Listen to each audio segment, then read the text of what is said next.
it happens often that people will say, well, in theory, my budget's unlimited as long as it's working, which I like that. Like, great. Yeah. At some point it's going to plateau and we need to adjust or whatever. Right.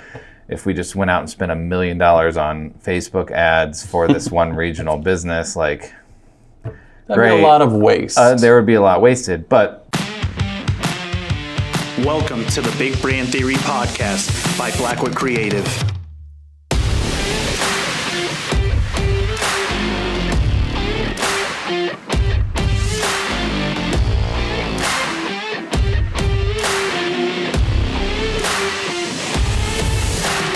All right, so before this episode, we've talked a little bit about vanity metrics, likes, and comments and things like that on social media. But we didn't really dive into the deep end of what we should be going after. In theory, a lot of people are, oh, this post got a bunch of likes. We call that a vanity metric because while it's nice and all, it doesn't actually necessarily mean that you've grown your company in any way.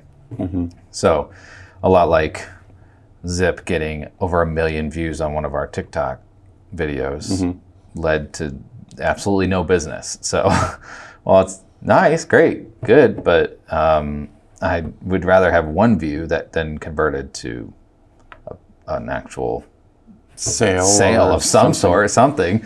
So that's why we're saying today that 5 leads is better than 5,000 likes, or I could even say 5,000 followers, basically. So let's talk a little bit about that, about this idea of like how do we stay focused on creating quality leads and quality results out of what we're doing, even though a vanity metric of followers and likes may sometimes lead to this, but it doesn't always. I would actually lean more towards it's like an 8 out of 10 times your like or a quick comment, emoji, whatever it is, a vanity aspect of that will not turn it into anything but the fact of that post and that time, and you won't see that person again. And if you gain a follower from it, like that's good, but something that we've come across is that, if we just go by the sheer reach of something, but we don't care about the end product of it, as in like we have a client that serves a regional area, but Facebook, for some reason, wants to default to sending it to Colombia, the country. So those people will never work with this regional client. Right. So any sort of likes or follows or anything like that will be redundant. So you have to pay attention to your target. So yeah, like that's a simple fix. You create your audience and whatever. But even within your regional target, you can still have the same kind of occurrence. You can have people that view your post or video or graphic or whatever it is, and they never intend to work with you, but they might like it. Like, if that's a cool picture, or that's, I'll mark it and then like maybe I'll come back to it in a year. And if I think of, when I finally need my lawn mowed, I'll try to remember this post from a year ago. Right. It's like, that's not really how that works. So if you think about 5 leads versus 5,000 likes, you will always take the leads, because if you get the opportunity to work with somebody, that's a true ROI. If you get a like on a page or on a post or a video or a comment that's like, great job, it's like, those are nice, but it's social currency, and social currency really isn't worth a whole lot. It's like when you're a photographer or a videographer and they're like, I can't pay you, but I'm going to share this post to all my friends. It's like, yeah, that doesn't pay my bills. And as a business, you should be looking at that as the same thing as your posts. Like, your likes and follows and everything are not necessarily what pay your bills. It's the leads you get, the people, the opportunities that you get to work with people. Yeah. As I do any sort of sales or meeting with new potential clients, a lot of times we talk about what's the budget, like how much do you have to spend on a monthly basis, on an annual basis, whatever it is. And I'm surprised at how many times, I guess I'm not surprised, but it happens often that people will say, well, in theory, my budget's unlimited as long as it's working, which I like that. Like, great. Yeah. At some point it's going to plateau and we need to adjust or whatever. Right. If we just went out and spent $1 million on Facebook ads for this one regional business, like, That'd be a lot of waste. There would be a lot wasted. But as long as what we're doing is resulting in a solid ROI,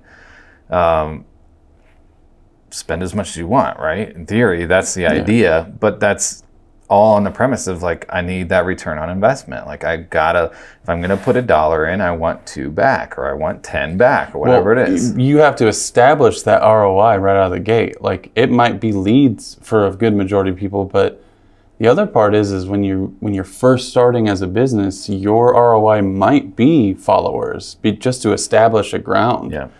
But it can't only be that, and it can't forever be that. Like, I'm just going to continue getting followers. It's like, no, eventually those followers need to work with you, or else you're following your community that you built is nothing. Yeah, like the followers are part of, I think, a larger group, which is, or larger aspect of it all, which is the branding aspect, right? Mm-hmm. Like we recently started a cleaning business. Like I want to be in front of as many people as I can right now. Yes, I want inquiries, I want leads, first and foremost. But a secondary, I want to be in front of as many faces as possible so that people will say, oh yeah, like I've heard of them, or they've been thinking about hiring a cleaner or something like that, and then we come across like, like now I'll follow them, and then there is some value in that, but that's part of my current goal. Now, in 5 years from now, we may not be interested in that. Like we're just interested in, do we have quality leads coming in? So you go from like, be in front of as many people as possible. I like 5,000 followers, and leads will be great, but then it's like, okay, let's slowly shrink, let's like slowly trade that out. And in the process, I don't necessarily want just every lead. I want to get more quality leads. That's the next step for sure, is to, instead of just getting all the leads possible, now you have qualifiers. And any well-established business that's doing really well on sales is going to have qualifiers. They're not just going to meet and greet with every single person that's interested. They're going to be like, okay, do you have, are you looking to purchase X amount per year from us? Okay, no, then you're probably not a good fit for us. Just right out the gate kind of thing if you're a supplier. Same thing, even with a cleaning company. It's like, you're going to get to a certain point with your calendar of what you're doing in your services is like, okay, well, we have migrated from like this one and done clean kind of thing to now we only take consistent reoccurring cleanings at this time. And then after that, it might be, if it grows to a certain degree, it might be only commercial and high-end residential or whichever. As you grow, you find those niches and you do well in them. But the longer that you stay with trying to do everything and have a very open-ended ROI, eventually it starts to go down. Yeah. So you're going to have, all these followers, and you're going to try to basically, you remember that game at the arcades where it's like all the heads pop up and you're hitting it with a hammer? Yeah. That's where you're going to end up. You're going to be like, I have this lead, but it didn't work out, but I wasted an hour of my time with that lead that I could have been on this one that was actually qualified, and then we took too long to get to them, so we lost their business. Yeah. That's what's going to happen. Yeah. Yeah, so it goes back to like setting our goals. What are we most interested in doing right now that's going to lead us towards our ultimate goal in 5 years, 10 years, whatever it is?